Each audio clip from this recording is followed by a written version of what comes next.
اللہ جل جلالہ وعم نوالہ وعظم شانہ کی حمد و ثنا سرکار دو عالم نور مجسم شفیع معظم صلی اللہ علیہ وسلم کے دربار گہربار میں ہدیہ درود و سلام پیش کرنے کے بعد اللہ اور اس کے رسول کے بلائے ہوئے مہمان جامعہ دارالعلوم منظر اسلام پران شریف کے مہکتے ہوئے پھولوں اور دور و دراز سے آئے ہوئے تمام مہمانوں اور اساتذہ اکرام جن کی وجہ سے آج میں آپ کے سامنے کھڑا ہوں، سب سے پہلے محبت کے ساتھ السلام علیکم ورحمۃ اللہ وبرکاتہ۔ اور آپ سب احباب مبارک کے مستحق ہیں کہ ایسے صاحب عرس کی تقریب سعید میں آئے ہیں کہ جس نے ساری زندگی قال اللہ تعالی وقال رسول اللہ علیہ السلام کا درس دیا۔ آگے جا کر میں عرض کروں گا مختصر وقت میں کہ آخر علم والوں کی فضیلت کتنی ہے، اور یہ جو فضیلت علم والوں کو دی گئی ہے اس کا سبب ہے تو وہ علم ہے کس وجہ سے، اور اس کے ساتھ ساتھ مبارک کے مستحق ہیں وہ والدین کے جنہوں نے اپنی اولاد کو حافظ قرآن کی سعادت، جنہوں نے یہ سمجھا کہ ضرورت ہے کہ ہم اپنے اولاد کو حافظ قرآن بنائیں، اور انہوں نے اپنے بچوں کو حافظ قرآن بنایا۔ استادوں کی محبت اور ان طلباء کی محنت رنگ لائی۔ آج اسی عرس پاک کی تقریب سعید میں ان کی دستار فضیلت کی وہ گھڑیاں بھی ہیں کہ جو ہمیں بار بار وہ وقت یاد دلاتی ہیں کہ جس وقت میں ہمارے ساتھ وہ ہمارے استاد موجود ہوا کرتے تھے، اور انہی کے ہاتھوں سے ہم نے بھی یہ سعادت حاصل کی تھی۔ تو دیکھیے آج کل ہم لوگ ایک دوسرے کے ساتھ مقابلہ کرتے ہیں کہ یہ بڑا ہے، اس نے ایسا کیا تو میں کیوں نہیں کر رہا۔ اللہ تعالیٰ نے بھی ایک چیز بیان کی، اور ایک جسے ہم کہتے ہیں کہ وانڈ کی۔ اب اللہ تبارک و تعالیٰ بھی قرآن مجید میں بیان فرما رہا ہے هَلْ يَسْتَوِي الَّذِينَ يَعْلَمُونَ وَالَّذِينَ لَا يَعْلَمُونَ۔ اے محبوب آپ فرما دیں کیا وہ لوگ جو جانتے ہیں اور وہ جو نہیں جانتے کیا یہ برابر ہے؟ ہم آپس میں دیکھتے ہیں کیا وہ میری طرح کا تو نہیں ہے؟ اگر میری طرح کا تو میں کوئی ایسا کام کروں گا کہ اس سے الگ دکھوں۔ یہاں پہ رب بھی فرما رہا ہے کہ لوگوں کیا علم والے اور نا علم والے کیا یہ برابر ہیں؟ انما یتذکر اولو الالباب، نصیحت تو بے شک وہی مانیں گے جو عقل رکھتے ہیں۔ اب دیکھیے قرآن مجید برہان رشید کے اندر بے شمار آیات بینات ہیں کہ جن کے اندر علم کی فضیلت بیان کی گئی ہے۔ وَتِلْكَ الْأَمْثَالُ نَضْرِبُهَا لِلنَّاسِ، اللہ فرماتا ہے کہ یہ جو مثالیں ہیں جو ہم بیان کرتے ہیں لوگوں کے لیے، وَمَا يَعْقِلُهَا إِلَّا الْعَالِمُونَ، انہیں صرف علم والے ہی جانتے ہیں۔ اگر دوسری طرف دیکھیں تو قرآن مجید برہان رشید کے اندر بل ہوا آیات بینات فی صدور الذین اوتوا العلم، یہ روشن آیتیں ہیں اور جن کے سینوں میں ہے یہ علم والے ہیں۔ اللہ نے مثالیں ذکر کر کر علم والوں کی فضیلت کا ذکر کیا۔ 19ویں پارے میں ایک چیونٹی کا واقعہ ہے، جس چیونٹی کو قیامت تک آنے والی چیونٹیوں کی ملکہ بنا دیا گیا۔ اس نے یہی کہا تھا کہ اے چیونٹیوں اپنی بلوں میں داخل ہو جاؤ، کہیں اللہ کے نبی کا جو قافلہ آ رہا ہے بے خبری میں تمہیں کچل نہ دے۔ وہ یہ جانتی تھی کہ اللہ کا نبی جس لشکر کو لے کر آ رہا ہے وہ جان بوجھ کر ہمیں چوٹ نہیں پہنچائے گا، یہ سبب تھا کہ اسے ساری چیونٹی کی ملکہ بنا دیا گیا۔ تو یہ سبب بھی کس وجہ یہ اسے اعزاز ملا تو کس وجہ سے ملا؟ اس علم کی وجہ سے ملا ہے۔ اسی طرح آپ دیکھیں حضور علیہ السلام نے اپنی حدیثوں میں علم والوں کی کتنی فضیلت کو بیان کیا۔ فرمایا کہ جو ایک باب سیکھے اس نیت سے کہ میں نے دوسرے لوگوں کو سکھانا ہے تو اسے اتنا ثواب، آپ نے اندازہ لگانا ہے، فرمایا 70 صدیقوں کا اسے اجر دیا جاتا ہے۔ تو یہ کس لیے ہے؟ یہ کس وجہ سے اتنی فضیلت دی جا رہی ہے؟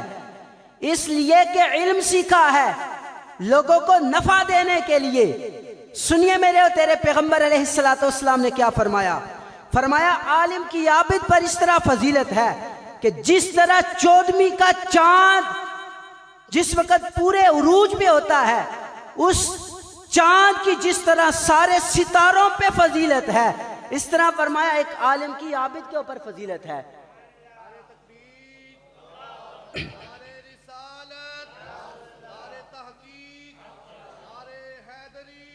سوال یہ ہوتا ہے اتنی فضیلت کس لیے ہے؟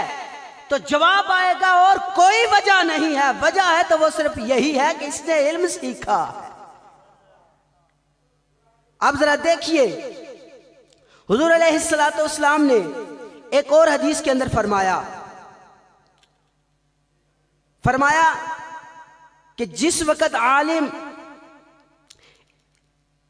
یعنی دین کی راہ پہ جس وقت بندہ چلتا ہے تو اللہ تعالیٰ اس کے لیے جنت کی راہ کو آسان کر دیتا ہے۔ بھلا کس لیے؟ تو جواب آئے گا صرف اس لیے کہ اس نے علم سیکھا ہے۔ اور پیارے بھائیوں اور دوستوں، یاد رکھنا آج جس صاحب مزار کے عرس پہ آئے ہو، انہوں نے اپنی ساری زندگی کو صرف اسی مقصد میں لگایا کہ لوگوں کو قرآن سکھایا اور لوگوں کو یہی درس دیا کہ جہاں بھی جانا ہے قال اللہ تعالی وقال رسول اللہ علیہ السلام پڑھاتے رہنا ہے۔ کیوں؟ فرمایا کہ تم یہ نہ سمجھنا کہ امیر وہ ہوتا ہے جس کے پاس کاریں کوٹھیاں بنگلے ہوں۔ فرمایا نہیں، تیرے اور میرے پیغمبر نے فرمایا خیرکم من تعلم القرآن وعلمہ، فرمایا تم میں سے بہترین وہ ہے جس نے قرآن سیکھا ہے اور سکھایا ہے۔ اللہ کے بندو، ہم کتنے خوش نصیب ہیں کہ ہم ان لوگوں کی صحبت میں ہیں جنہوں نے اپنے لیے کچھ نہیں بتایا، جنہوں نے یہ نہیں کہا میرا ادب کرنا، جنہوں نے جس وقت بھی کہا ہے یہی کہا ہے نبی کے نام پہ پہرا دینا ہے، نبی کی اوپر نازل ہونے والی کتاب کو پڑھا کر لوگوں کو اتنا کر دینا ہے کہ جہاں بھی جائیں وہاں سے قرآن کی تلاوت کی آواز آئے، نبی کی نعت کی آواز۔ تو پھر کیوں نہ ہو کہ جب وہ دنیا سے جائیں تو میں اور آپ بیٹھ کر آج ان کے لیے ایصال ثواب کی دعا کر رہے۔ تو یہ کس لیے ہے؟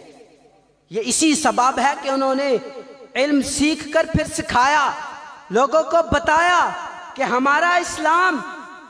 دیکھیں کچھ لوگ یہ کہتے ہیں جی دنیاوی تعلیم کا درس دیں، ہم کہتے ہیں بالکل سیکھیں، شریعت کے تقاضے پورے رکھ کر علماء کی سرپرستی میں، اور علماء سے اجازت لے کر عرض کر رہا ہوں کہ شریعت کے دائرے میں رہ کر دنیاوی تعلیم بھی سیکھو، کوئی حرج نہیں، لیکن یاد رکھنا اگر قبر و حشر کی منازل کو آسان کرنا چاہتے ہو تو پھر دنیاوی صرف تعلیم کام نہیں دے گی، وہاں پہ وہی کام دے گا جو تم نے اللہ اور اس کے رسول کے لیے سیکھا ہوگا۔ وہ دین کی تعلیم ہے کہ جس کی وجہ سے انسان کی دنیا بھی روشن ہے، انسان کی آخرت بھی روشن ہے۔ کیونکہ آپ نے علماء سے سنا ہے کہ جس وقت شفاعت کا سلسلہ شروع ہوگا، لوگ جنت میں جا رہے ہوں گے تو علماء کی باری آئے گی تو انہیں روک لیا جائے گا اور انہیں حکم دیا جائے گا کہ اپنے ساتھ اور جو آپ کے معاون حضرات ہیں ان کو بھی لے کر جاؤ۔ کس لیے؟ اس لیے کہ انہوں نے آپ کی معاملت کی، انہوں نے آپ کا ساتھ دیا اور میں فخر سے کہہ سکتا ہوں میرے استاد محترم انہوں نے صرف پڑھایا ہی نہیں بلکہ ہر معاملات میں، ہر معاملے میں میرے ساتھ اس طرح کا تعلق رکھا کہ جیسے ایک بچے کے ساتھ اس کے والد کا ہوتا ہے۔ تو پھر آج انہی کے نام کے چرچے کیوں نہ ہو، کیونکہ یاد رکھنا جس نے بھی اللہ اور اس کے رسول علیہ السلام کی ذکر کو بلند کیا ہے وہ تو دنیا سے چلا گیا لیکن اس کا نام ہمیشہ زندہ رہتا ہے۔ مثال دے کر آخر میں اجازت چاہوں گا، آپ دیکھیں داتا پاک علیہ رحمہ آپ کو کتنے عرصہ ہو گیا دنیا سے گئے، لیکن آج بھی بچے کی زبان کے اوپر ان کا نام ہے۔ کس لیے؟ اس لیے کہ انہوں نے اپنے لیے کچھ نہیں کیا، انہوں نے ہمیشہ اللہ اور اس کے رسول علیہ السلام کا درس دیا، انہی کی تعلیم پر لوگوں کو پابند کیا، آج ان کا نام زندہ ہے۔ اور ہمارے استاد محترم بھی ایسے ہی تھے، آپ فرمایا کرتے تھے کہ بیٹا کچھ بھی ہو جائے، کوئی بھی میدان ہو، لیکن دین کا پرچار کرتے رہنا، اپنے لیے نہیں۔ اور اعلیٰ حضرت نے بھی کہا تھا نا، جب ان سے کہا گیا کہ کسی بادشاہ کے لیے نعت لکھو تو انہوں نے آخر میں ایک ہی جملہ لکھا تھا کہ کرو مدح اہل دول رضا، پڑے اس بلا میں میری بلا، میں گدا ہوں اپنے کریم کا، میرا دین پارا انا نہیں۔ اور اسی الفاظ کے ساتھ میں اپنی گفتگو کو ختم کروں گا اور استادوں سے اجازت بھی لیتے ہوئے، صدا اس باغے دئی بہارے کدی خزان آوے، ہومن فیض ہزاراں تائیں ہر بکھا پھل کھاوے، آمین۔ واخر دعوایا الحمدللہ۔